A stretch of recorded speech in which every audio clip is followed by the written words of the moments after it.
Hello दोस्तों। तो दोस्तों आज हम जानेंगे किसी भी मेडिसिन के बारे में एक्यूरेट इन्फॉर्मेशन, बिल्कुल करेक्ट इन्फॉर्मेशन, कितना डोज देना है, कि मेडिसिन का यूज है, क्या मेडिसिन का साइड इफ़ेक्ट है। क्योंकि काफ़ी बार ऐसा होता है दोस्तों कि आप बिना डॉक्टर के प्रिस्क्रिप्शन के मेडिसिन ले रहे होते हैं, लेकिन आपके अंदर उसके साइड इफ़ेक्ट्स भी बन रहे होते हैं और आपको पता नहीं चल पाता उसका। जैसे कि किसी मेडिसिन का साइड इफ़ेक्ट है एडिमा, तो पेशेंट मेडिसिन लेता है, लेते लेते उसके हाथ पैरों में सूजन रहती है, तो वो समझता है ये कोई नई बीमारी है, जबकि वो उसी मेडिसिन का साइड इफ़ेक्ट होता है। ठीक, पेशेंट मेडिसिन ले रहा है लेकिन उसका यूज ही नहीं आ रहा। पेशेंट पैरासीटामोल ले रहा है लेकिन उसका बुखार ही नहीं उतर रहा। ठीक है, तो वो 2 की जगह 3 टाइम लेता है, तब भी बुखार नहीं उतर रहा। क्यों? क्योंकि हो सकता है वो डोज करेक्ट नहीं ले रहा हो। पेशेंट एंटीबायोटिक ले रहा है लेकिन उसका डोज प्रॉपर नहीं ले रहा, तो उसका भी इफ़ेक्ट प्रॉपर नहीं आएगा।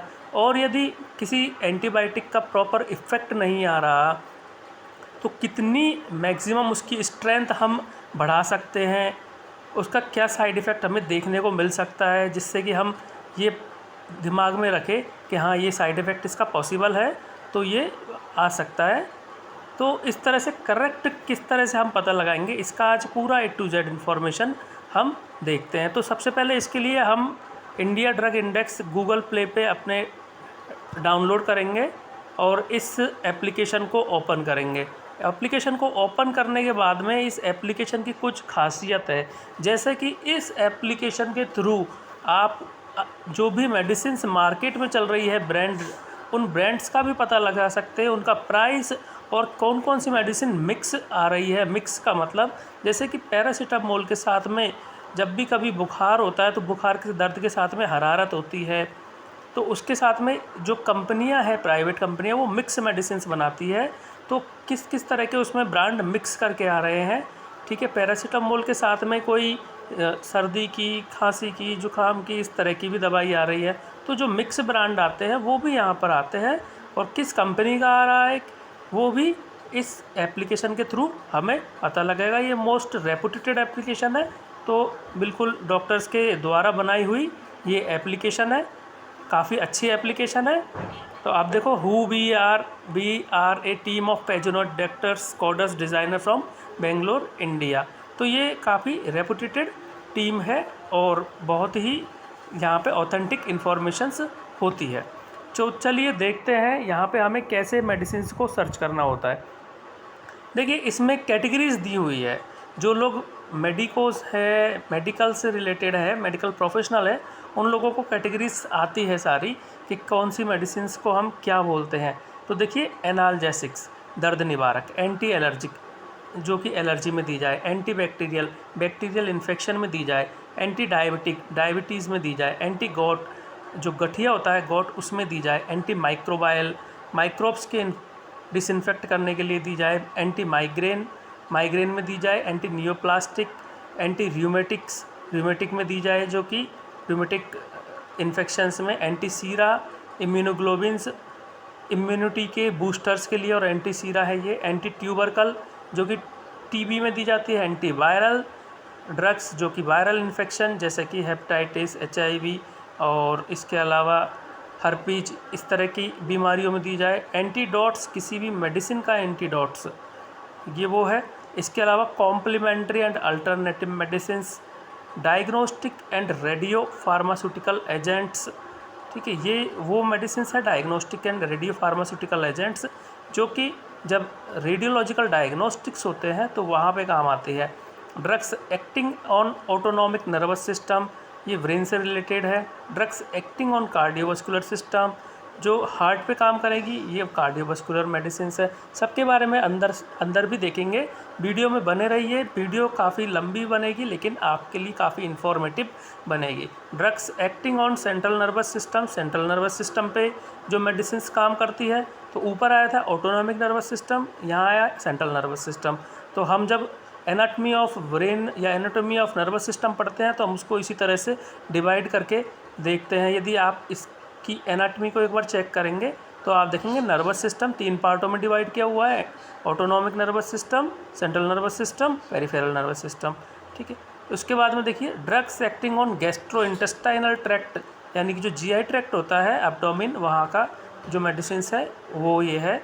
Drugs acting on kidney, drugs acting on peripheral nervous system, ये देखिए तीसरा यहाँ पेरिफेरल नर्वस सिस्टम का पार्ट आ गया है। Drugs affecting blood, drugs for respiratory related disorder, hepato protective agents and enzymes, hepato का मतलब यहाँ लीवर को प्रोटेक्शन करने वाले एजेंट और एंजाइम्स है। Hormones and related drugs, Immunologicals, minerals, electrolyte, तो जितने भी मिनरल्स इलेक्ट्रोलाइट्स हैं वो यहाँ पे आएंगी।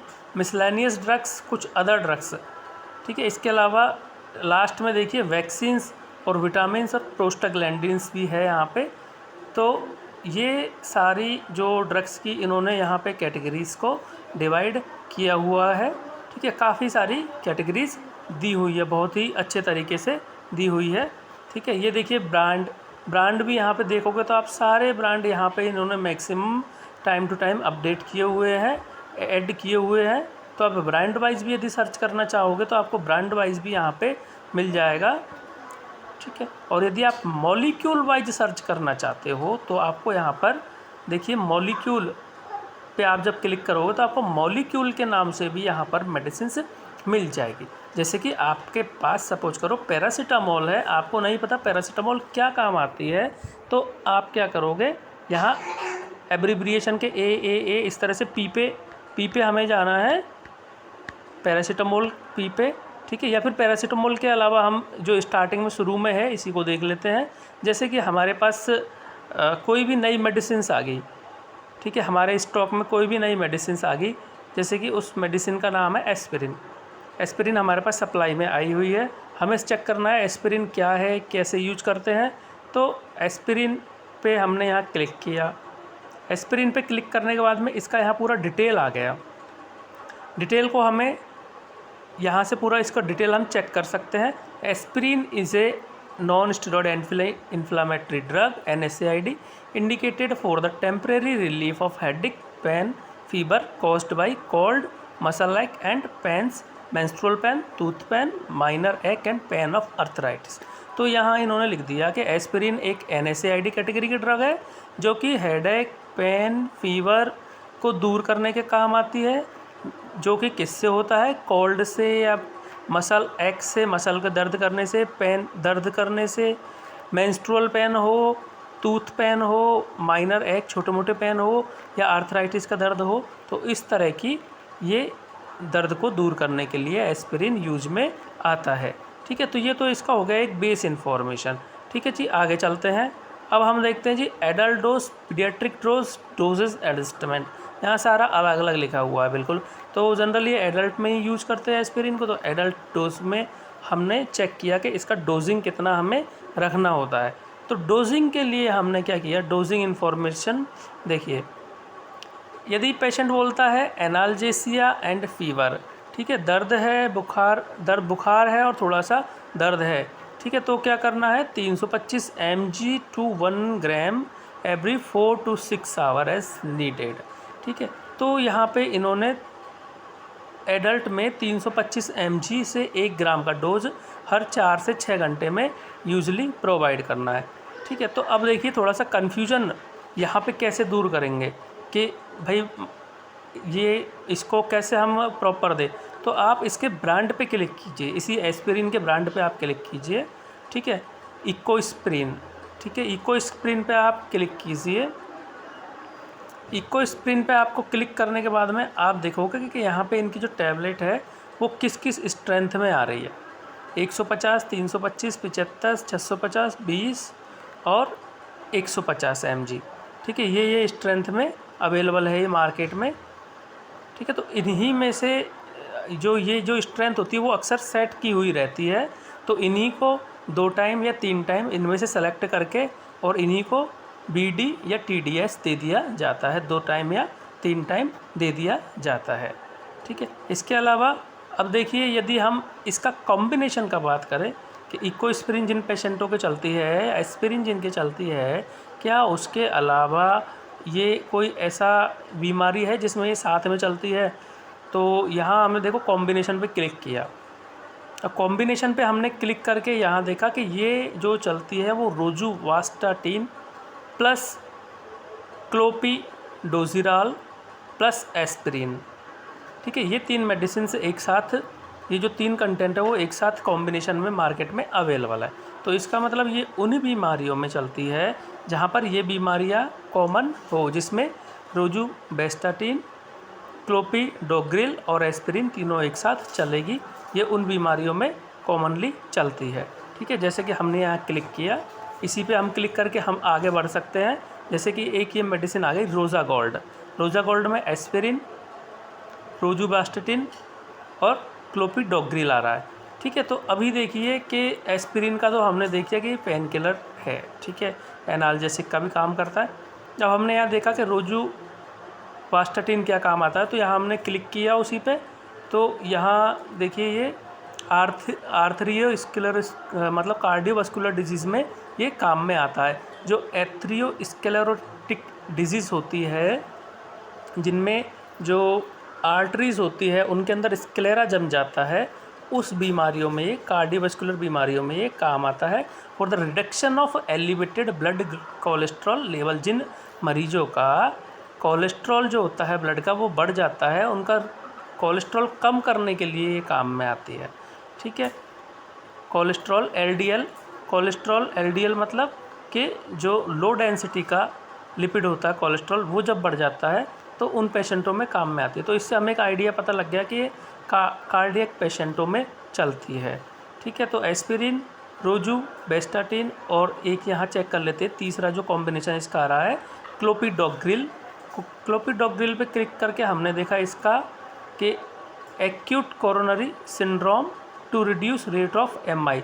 तो इसका मतलब ये हुआ कि ये एमआई यानी कि heart disease, myocardial इन्फारेक्शन, heart attack, उसमें ये काम में देते हैं। यानी कि अब यदि हम सोचें कि यदि इसको हम जनरल पेशेंटों को एस्पिरिन दें, तो हम उसकी जगह वहाँ पर दूसरी चीज़ यूज करेंगे, प्रैक्टिस में इसको यूज नहीं करेंगे, क्योंकि ये ज़्यादातर उन पेशेंटों में दी जा रही है जो कार्डियक पेन के पेशेंट है। ठीक है, जिनको कार्डियक का प्रॉब्लम है। तो इससे हमें ये यहाँ पे कॉम्बिनेशन को देखने से ये आइडिया मिल गया। ठीक है, अब देखिए बैक आते हैं और बैक आके एक हम लेते हैं कोई कॉमन सी मेडिसिन, बहुत ही कॉमन सी मेडिसिन देखते हैं। तो कॉमन सी मेडिसिन के लिए हमने ये सेलेक्ट की, यहाँ पर ये देखिए बहुत ही कॉमन सी मेडिसिन हम यहाँ छांटते हैं, जो कि बहुत ओवर द काउंटर अवेलेबल होती है। एमॉक्सिसिलिन हम यहाँ ले लेते हैं। ठीक है, एमॉक्सिसिलिन पे यहाँ क्लिक कर दिया हमने। एक बहुत ही कॉमन एंटीबायोटिक है। तो यहाँ देखिए amoxicillin is a penicillin antibiotic used parenterally for the treatment of community acquired pneumonia. तो जहाँ सर्दी, खांसी, जुकाम, बुखार इस तरह की शिकायत होती है, तो वहाँ हमें पता है कि एमॉक्सिसिलिन एंटीबायोटिक चलाया जाता है। तो हमने यहाँ देख लिया कि इसका ये कॉमन सा जो है यूज है। अब देखिए कि इसके अलावा जैसे सपोज कीजिए स्किन का पेशेंट आ गया, स्किन से रिलेटेड इन्फेक्शंस के संबंधित, तो क्या हम एमॉक्सिसिलिन वहाँ देंगे या नहीं देंगे? तो इसके लिए भी हमें इसका पूरा इन्फॉर्मेशन पढ़ना पड़ेगा कि भाई ईयर के इन्फेक्शन में, नोज़ के इन्फेक्शन में, थ्रोट के इन्फेक्शन में क्या वहाँ दे सकते हैं।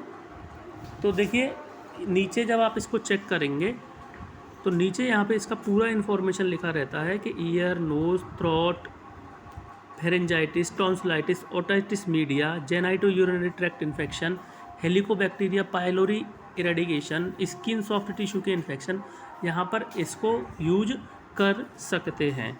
ठीक है, तो इससे हमें पता लगता है कि किस किस तरह के इन्फेक्शंस में इसको कॉमनली यूज हम कर सकते हैं। अब इसकी डोजिंग थोड़ा सा कन्फ्यूजेबल होता है, तो देखो कैसे इस कन्फ्यूज़न को दूर किया जाए। यूजुअल डोज, एडल्ट की डोज चेक की है हमने। ससेप्टिबल इन्फेक्शंस में, ससेप्टिबल मतलब जो कि कॉमन इन्फेक्शंस होते हैं, तो usual dose 500 mg to 1 gram every 8 to 12 hours, 500 milligram से लेके 1 ग्राम हर 8 से 12 घंटे में। ठीक है, तो ज़्यादातर जो समस्याएं होती है वो क्या होती है कि हम एमॉक्सिसिलिन देते हैं, बीडी दे देते हैं 500 mg का, तो पेशेंट पे इफ़ेक्ट नहीं आता। तो यहाँ लिखा हुआ कि 8 to 12 आवर्स में यदि इसको हम BD की जगह TDS भी दे सकते हैं। और TDS यदि हम देखें तो 8-8 घंटे में दे दी हमने, 24 घंटे में 3 बार, तो इसका अच्छा इफ़ेक्ट वहाँ पर आ सकता है। ठीक है, और इसके अलावा इसके अच्छे इफ़ेक्ट के लिए यदि हम और देखें कि भाई इसके कॉम्बिनेशन में क्या आ रहा है, ठीक है, तो एक बार हम ब्रांड्स और कॉम्बिनेशन चेक कर लेते हैं। चलो जी, ये देखिए सिप्ला कंपनी का, मॉक्स कंपनी का, ये मॉक्स के नाम से आ रहा है, सन फार्मा का।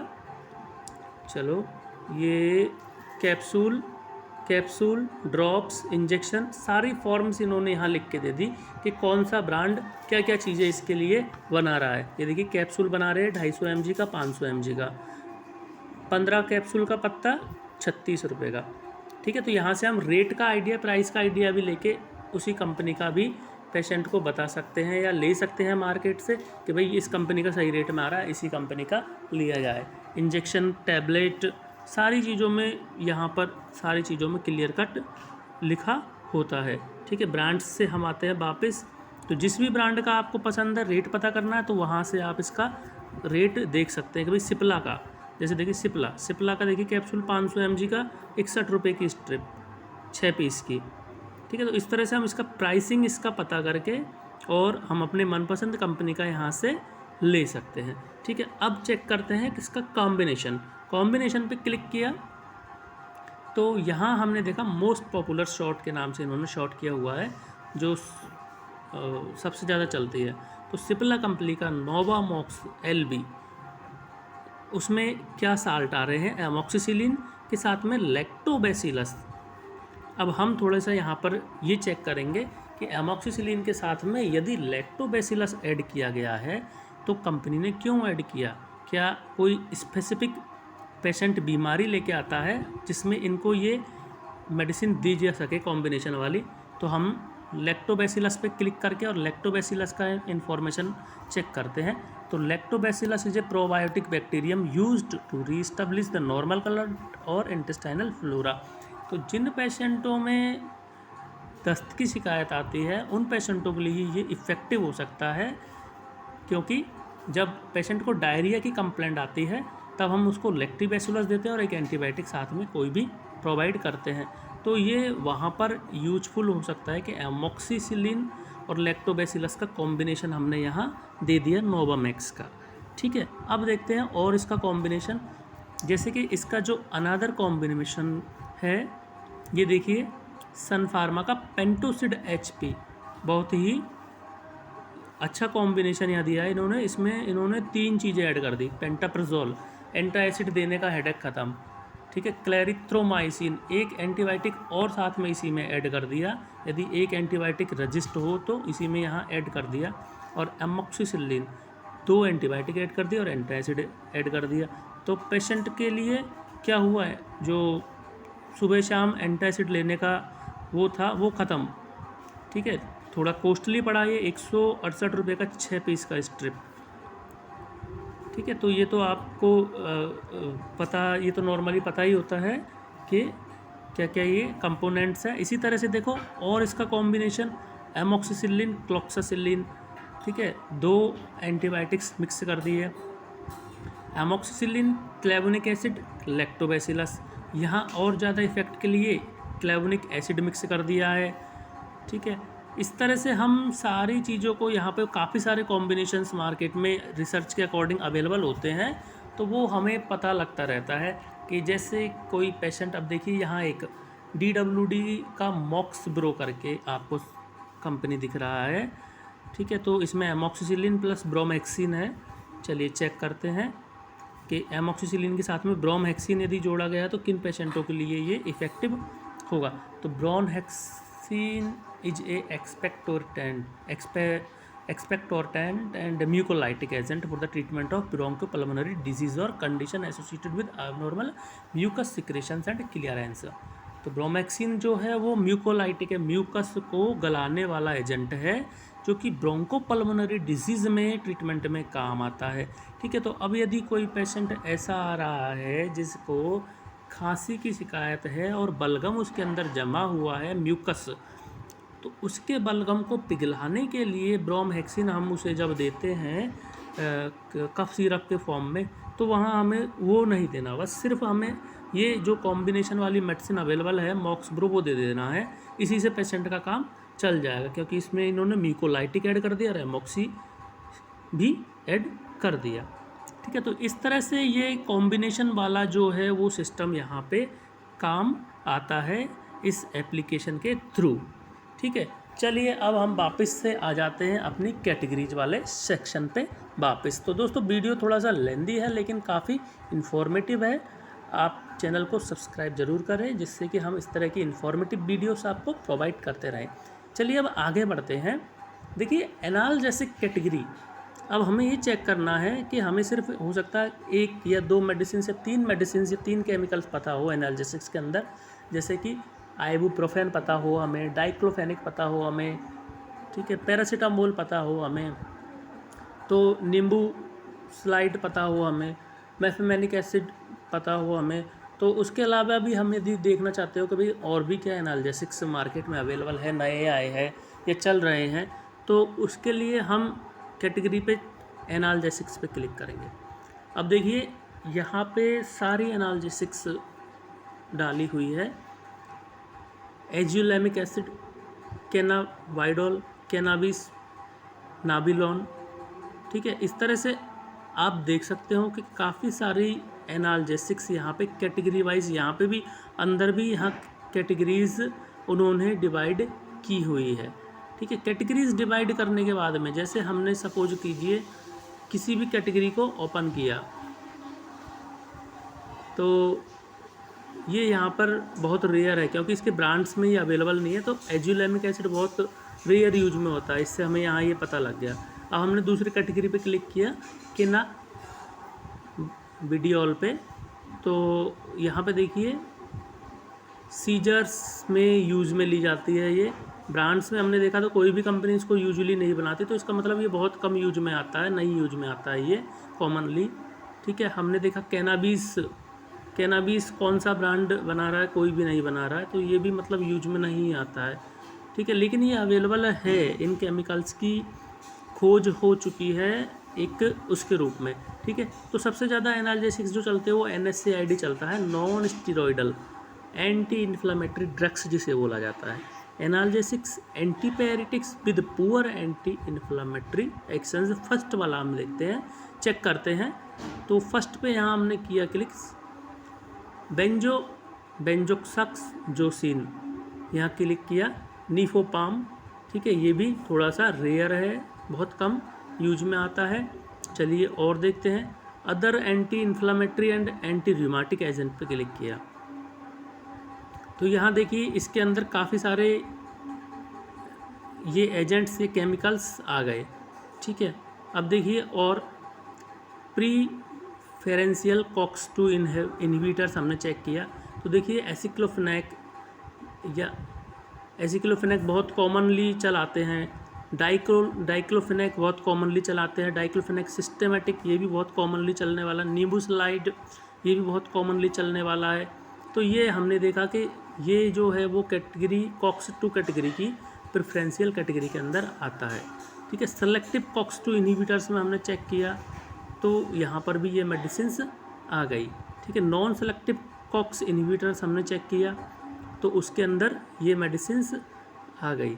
ठीक है, तो इस तरह से हम इनको चेक कर सकते हैं कि कौन सी जो मेडिसिन्स है वो किस कैटेगरी में आती है। अब देखिए नीचे सेलेक्ट स्केलेटल मसल रिलैक्सेंट। ठीक है, तो यहाँ सेंट्रल एक्टिंग्स पे हमने क्लिक किया, बेंजोडाइजिपाम्स पे हमने क्लिक किया, डाइजिपाम्स, सेंट्रल एक्टिंग्स के अंदर क्लिक किया, और इस तरह से हम इसकी सारी कैटेगरीज को चेक करके और देख सकते हैं कि कौन सी मेडिसिन्स किस कैटेगरी के अंदर आ रही है। ठीक है, तो यहाँ से हम इस तरह से सारी मेडिसिन्स को जो एनाल्जेसिक्स है उनको पता कर सकते हैं। ठीक है, अब देखिए एक ख़ास चीज़ और यहाँ पे कि यहाँ पे ओपोइड एनाल्जेसिक्स का भी एक कैटेगरी अंदर दिया हुआ है, जो कि ओपोइड मतलब अफीम से बनने वाली। ठीक है, तो उनमें आप देख सकते हो ये सारी इन्होंने दे दी, नेलोफ्राइन, नेलफ्राइन, नेलब्यूफाइन। ठीक है, ये सारी अफीम वाली जो मेडिसिन्स होती है वो भी यहाँ पे एग्जाम्पल्स इसके दे दिए गए हैं। ठीक है, तो यदि कोई भी मेडिसिन हम जैसे सर्च करते हैं तो हम जनरली उनको यहाँ से पता कर सकते हैं। तो दोस्तों इस तरह से हम मेडिसिन की जानकारी ले सकते हैं। अब सपोज कीजिए यदि हमें डायरेक्टली ही सर्च करनी है तो ऊपर यहाँ सर्च के ऑप्शन पे जाएंगे और मेडिसिन का नाम डालेंगे। ठीक है, जैसे पैरासीटामोल हमें सर्च करनी है कि भाई पैरासीटामोल कितनी कितनी दे सकते हैं, किन किन में दे सकते हैं। तो देखो हमें यहाँ से पता चल गया है कि ये रही पैरासीटामोल। यहाँ पैरासीटामोल पे हमने क्लिक कर लिया और यहाँ पैरासीटामोल के हमने ये पूरा देख लिया। देखिए इसे एसिटामिनोफेन भी बोलते हैं दूसरा नाम। आज हमें ये भी पता लग गया कि इसका दूसरा नाम एसिटामिनोफेन भी होता है। कभी कभी एसिटामिनोफेन सप्लाई में अवेलेबल होता है और हम सोचते हैं पैरासीटामोल पे देना है। ठीक है, तो ये देखिए एसिटामिनोफेन और पैरासीटामोल एंड एसिटानालाइड और is a non opioidal analgesics and antipyretic drug. ये नॉन ओपोइडल एनाल्जेसिक और एंटीपायरेटिक ड्रग है जो कि इंडिकेटेड है for the temporary relief of fever and ache. Adult dose पे क्लिक किया, 325 से 600 mg एवरी 4 to 6 आवर, हर 4 से 6 घंटे में 325 से 600 mg दे सकते हैं। ठीक है, अब हमने यहाँ ब्रांड्स पे क्लिक किया। डोलो इसका जो देखिए बहुत ही कॉमन ब्रांड, तो टैबलेट आ रहा है इसका 625 mg का 10 क्वांटिटी का 31 रुपये का स्ट्रिप। ठीक है, तो 625 mg अच्छे इफेक्ट के लिए हम हर 4 से 6 घंटे में दे सकते हैं, यानी कि मैक्सिमम 4 टाइम तक दे सकते हैं यदि पेशेंट को यहाँ पर आराम नहीं आ रहा है तो। ठीक है, 2 टाइम से स्टार्ट करते हैं, 3 टाइम 4 टाइम तक भी इसको मैक्सिमम प्रोवाइड कर सकते हैं। तो इस तरह से हमें यहाँ पर ये चीज़ का